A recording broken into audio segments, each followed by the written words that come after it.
What do you see as the main problem with Africa's cultural policies? How do we get the governments in our continent to see that we need to enact policies that will address some of these issues? The main problems that we have will be funding. We do not have policies that have been put in place. Infrastructural policies and the frameworks for the intellectuals and the creative is also very weak. Then we also have problems in terms of creatives understanding how to, put themselves out there locally and internationally. It's not a matter of not having the policies, it's more of ensuring that the policies are translated into actions. And one of the ways that we can do that is to leverage technology. How can technology be used to support the creative economy in Africa? One of the ways that technology can play a role is us having an e-commerce platform. Creatives can actually monetize their products and their services on e-commerce platforms. With artificial intelligence, it makes everything easy. Even if you wanted to create content and you didn't know what to say, artificial intelligence can help you do that. What are your thoughts on the potential impact of developing educational materials in African language like Igbo, Konza, Yoruba? What kind of policy do you think we need to enact to make this come alive? Language is pregnant with culture. This is why when a language dies, important aspects of that culture dies. Sometimes the entire culture dies. Learning African languages increases opportunities in other areas like translators. We don't think about that. Language allows us to create expanded networks with the African diaspora. So language is very powerful. And if we think about the importance of language to culture, then we would give our children that thing, their indigenous language, the essence of who they are.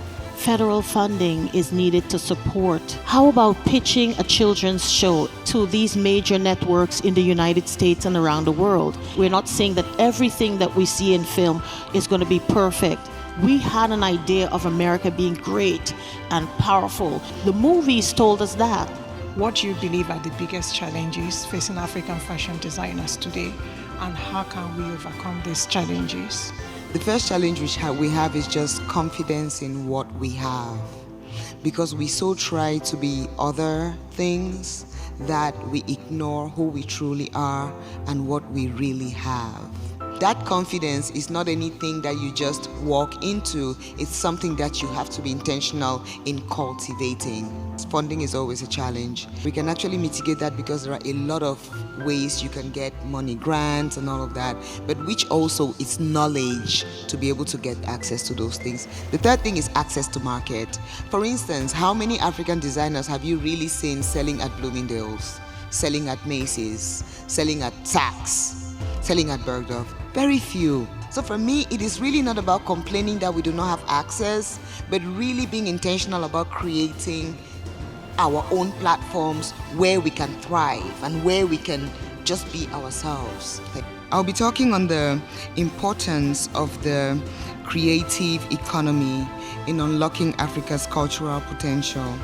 In Africa, the creative economy is one of the most undervalued segments of the economy. For the most part, a lot of people think the creative economies is a form of informal trade. Africa is blessed with tremendous minerals, gold, diamond, everything, cobalt. But I believe these things have been so at the core of creating a lot of the wars that we have in Africa at this time. When we think of how much the creative economies have created jobs in Africa, think of the film industry in Nigeria, for instance.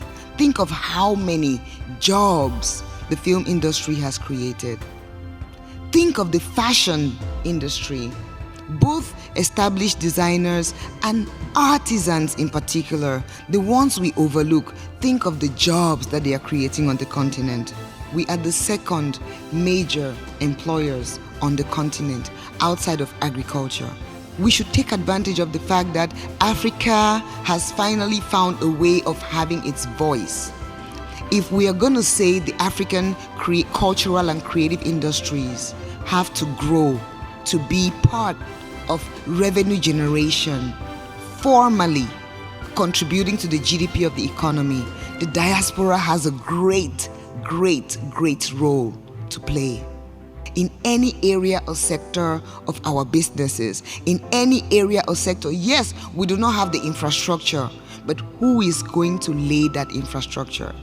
If it's not us, if it's not today, let us be intentional.